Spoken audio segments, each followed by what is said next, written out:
Hello dear students, welcome to social platform of MCA computer centre research. तो dear students, आज के इस lecture में हम हमारा जो नेक्स्ट लेक्चर है उसको स्टार्ट करते हैं। हमारा जो कंप्यूटर बेसिक कोर्स की सीरीज चल रही है उसमें हम करने वाले हैं हमारा विनवर्ड सॉफ्टवेयर के अंदर आज ऑप्शंस।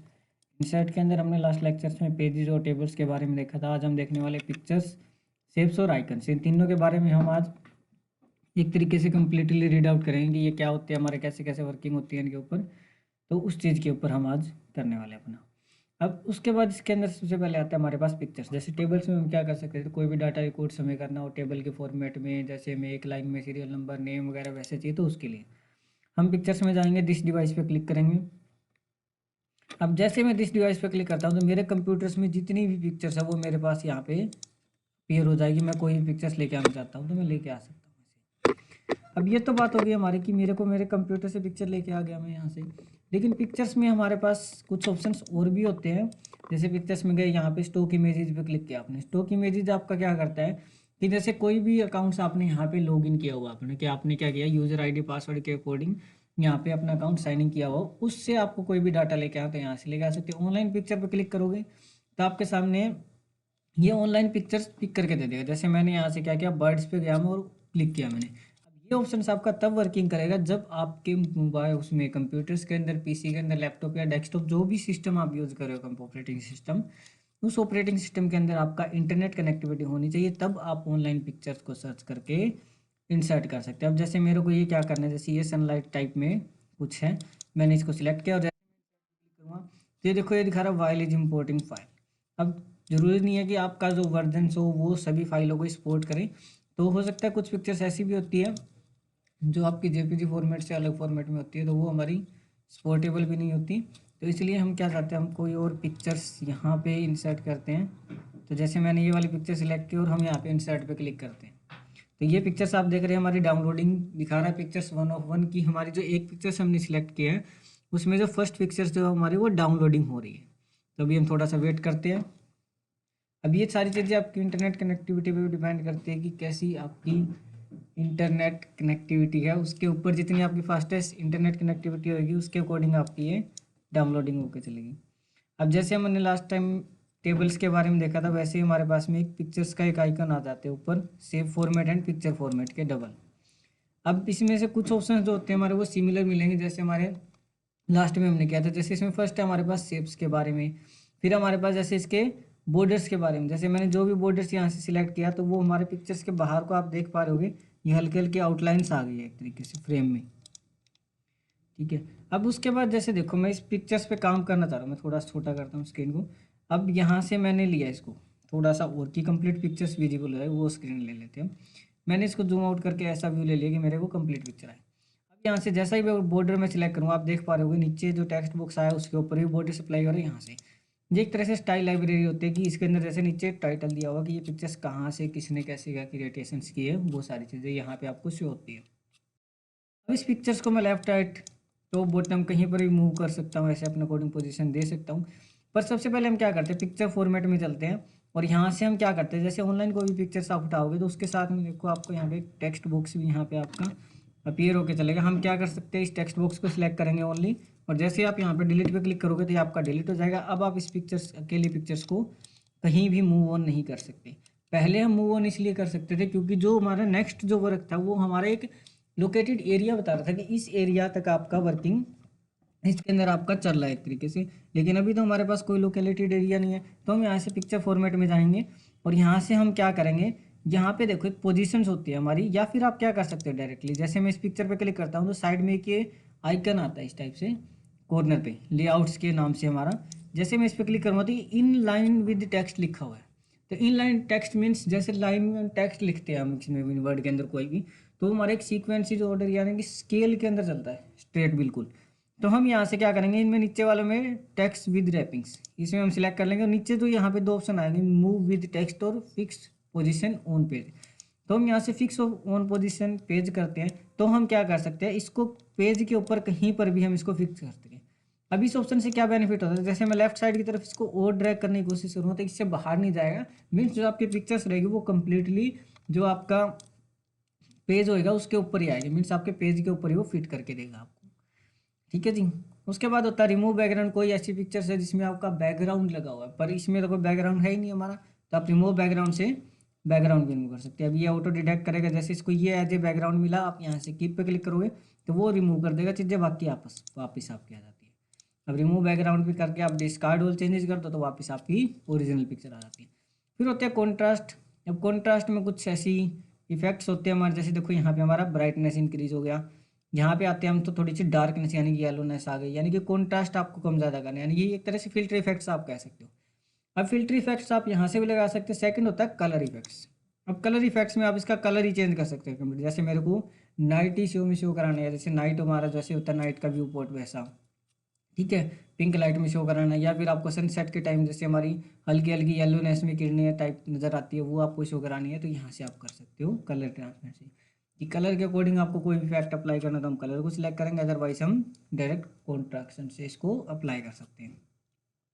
उसके बाद होता है आर्टिस्ट इफेक्ट। अब आर्टिस्ट इफेक्ट हमारा क्या काम करता है कि जैसे कई बार हम आर्टिस्ट से स्केचेस वगैरह बनवाते हैं हमारे, तो वैसे कन्वर्ट करना है इसको।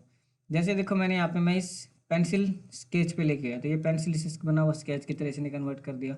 पेंसिल स्केच पे गया मैं ग्रे स्केल पे जाऊँगा, या फिर ऐसे रेनबो वाले या फिर लाइन वाले स्केचेस पे, या फिर आपको कई बार जैसे पजल्स टाइप होती है हमारा उस टाइप कन्वर्ट करना था, आप उस टाइप भी कन्वर्ट कर सकते हो। ये सारे आर्टिस्ट के इफेक्ट है, मीन्स जो कोई भी एक एज ए आर्टिस्ट अपने पेन पेपर से पेंसिल से या फिर ब्रशेज की हेल्प से जो भी ड्राइंग्स वगैरह जो चीज़ भी करते हैं वो आप यहाँ से इसके अंदर से कर सकते हो।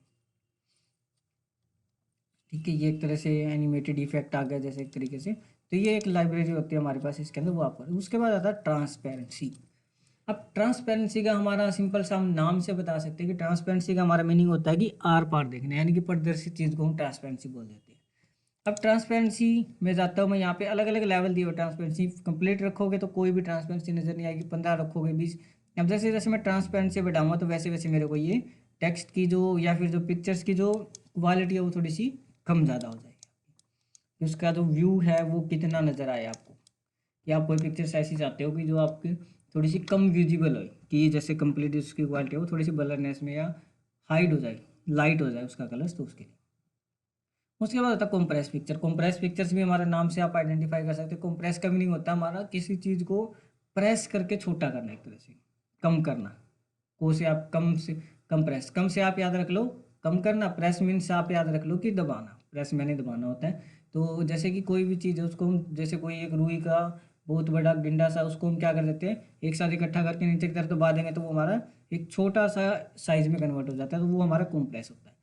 अब कंप्रेस क्या होता है, जैसे मान के चलो इसमें 10 से 20 पिक्चर्स आपने यूज़ कर ली, तो इसको आप कैसे यूज़ करना चाहते हो, कि आप इसको HD हाई डेफिनेशन के डिस्प्ले में यूज़ करोगे, प्रिंटिंग के लिए यूज़ करना है, वेबसाइट्स के लिए करना है, ईमेल्स के लिए करना है, या फिर यूज डॉक्यूमेंट्स। ये अलग अलग है कि आपको ये जो डॉक्यूमेंट आप रेडी कर लिए, आप ईमेल के लिए रेडी करो तो आप ईमेल को सिलेक्ट करोगे, आप विनवर्ड के अंदर इसमें काम करना चाहते हो तो विनवर्ड को सिलेक्ट रखेंगे, या प्रिंटिंग के लिए चाहते हो तो प्रिंटिंग के लिए, या फिर आप HD डिस्प्ले जो हमारी जैसे आज के टाइम पे करंट के टाइम पे जैसे LCD डिस्प्ले आती है, डिजिटल बोर्ड्स आते हैं, उनके ऊपर आप डिस्प्ले करना चाहते हो तो यहाँ से ले सकते हो। जो फॉर्मेट आप सिलेक्ट करोगे, ईमेल पे हमारा क्या होता है एक साइज़ की बाउंडेशंस होती है कि आप इससे ज़्यादा साइज़ की फाइल शेयर नहीं कर सकते, तो उसके लिए यहाँ पे हमारे पास में 96 PPI हमारे पास यहाँ पे एक यूनिट्स होती है, उसके अकॉर्डिंग वो ईमेल सपोर्टेबल होता है, तो वहाँ से हम उसको कर सकते हैं। उसके बाद नेक्स्ट होता है हमारे पास यहाँ पे चेंज पिक्चर्स। अब पहला हमारे पास में यहाँ पे चेंज पिक्चर्स, जैसे मैंने चेंज पिक्चर्स पे क्लिक किया। अब चेंज पिक्चर्स क्या होता है, चेंज मैंने होता हमारा बदलना, कि इस पिक्चर को बदलना में, ये पिक्चर्स मेरे से गलती से आ गई, तो ये मैं जैसे यहाँ पे जाता हूँ जिस डिवाइस की इस पिक्चर्स की जगह मेरे को ये वाली पिक्चर्स लेके आनी थी, जैसे कंप्यूटर्स के अंदर क्या कोई भी वर्किंग करे जैसे एक तरीके से, तो ये पिक्चर्स मेरी उसकी जगह पे आ जाएगी।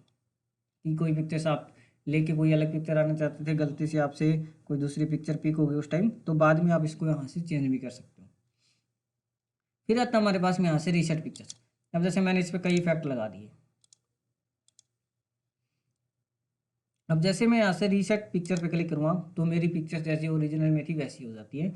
जैसे हमारा टेक्स्ट के ऊपर वहाँ पे कलर फॉर्मेटिंग था, वैसे हमारे पास में ये आप कह सकते हैं पिक्चर की कलर फॉर्मेटिंग के लिए हमारा इस ऑप्शन का हम यूज़ करते हैं। फिर होते हैं पिक्चर स्टाइल। अब पिक्चर स्टाइल में देखो ये मैंने रिफ्लेक्टेड कर दिया, तो नीचे की तरफ देखो थोड़ी सी रिफ्लेक्शन हो रही है, जैसे हमारी वाटर में या फिर ग्लासेज के अंदर होती है ना कोई मिरर इफेक्ट होता है, वैसे इफेक्ट आपको राउंडेड भी चाहिए, शैडो में चाहिए। ये एक लाइब्रेरी है हमारे पास, कि आप इस टाइप से फ्रेमिंग में आपको शो कराना है। तो आप यहाँ से ऐसे फ्रेमिंग टाइप भी शो करा सकते हो कोई पिक्चर्स, कोई आपको एल्बम लिखनी है मैगजीन्स या कोई भी कवर पेज बना रहे हो तो उसमें आप यूज़ कर सकते हो इसको। उसके बाद होता है पिक्चर्स बॉर्डर कलर। पिक्चर्स के बॉर्डर का कलर आप यहाँ से कस्टम कर सकते हो। बाकी जो क्या होता है कि बाय डिफ़ॉल्ट जो कलर्स आते हैं हमारे इसके अंदर, वो एक पिक्चर्स के अंदर क्या करता है, सॉफ्टवेयर हमारा खुद से आइडेंटिफाई करता है कि इस पिक्चर्स के अंदर हमारे कौन कौन से कलर्स यूज हुए, तो उसके अकॉर्डिंग खुद से डिफाइन करता है। अब जैसे देखो ये मेरी पिक्चर्स का व्यू है, अब जैसे मैं इसमें कोई भी अलग कलर करता हूँ यहाँ से इसके अंदर से पिक करके, तो एक अलग सा ही व्यू आ रहा है मेरा कि ये अलग से नज़र आ रहा है कि ये मैंने अलग से एडिट किया हुआ बाद में। तो इसलिए जो बाय डिफ़ॉल्ट होते हैं वो हमारे बेस्ट होते हैं। इसके अंदर काफ़ी सारे ऑप्शन ऐसे मिलेंगे इसमें भी, नेक्स्ट सॉफ्टवेयर जो भी हम करेंगे उनमें, कि उनका अगर हम बाय डिफ़ॉल्ट जो वो खुद से आइडेंटिफाई करके देते हैं, वो एक तरह से बेस्ट व्यू होता है हमारा। कुछ ऑप्शन में सभी में नहीं कह सकते हम, क्योंकि सभी के लिए सभी वर्किंग फिट नहीं बैठते हमारे वर्क के अकॉर्डिंग, हमारे फील्ड के अकॉर्डिंग। लेकिन मोस्ट ऑफ जो ऑप्शंस हमारे बाय डिफ़ॉल्ट फिट होते हैं वो हम आपको बता के चलेंगे जरूर लेक्चर सीरीज में कम्प्लीटली। इन ऑप्शंस को अगर हम बाय डिफ़ॉल्ट ही रखेंगे तो हमारा वर्क जो एफिशिएंसी है या उसकी जो यूटिलिटी है वो एक वर्किंग जिसके लिए भी आप कर रहे हो प्रोजेक्ट के लिए, उसके लिए बेस्ट रहेगी आपकी। तो उसके बाद पिक्चर इफेक्ट। अब ये तो मेरा इफेक्ट कैसे पिक्चर्स में लग रहा है उसकी डिजाइनिंग। अब इसे मेरे को 3D इफेक्ट, शैडो इफेक्ट मेरे को खुद से ऐड ऑन करना है तो मैं यहाँ से कर सकता हूँ इफेक्ट में। मैं यहाँ से पिक्चर इफेक्ट में जाऊँगा, रिफ्लेक्शन का इफेक्ट ऐड करना है, glow effect. Glow means back side में इसमें ग्लो आया, अब देखो ये ग्लो आ रहा है हल्का हल्का सा, तो यहाँ से आप ग्लो इफेक्ट ऐड कर सकते हो।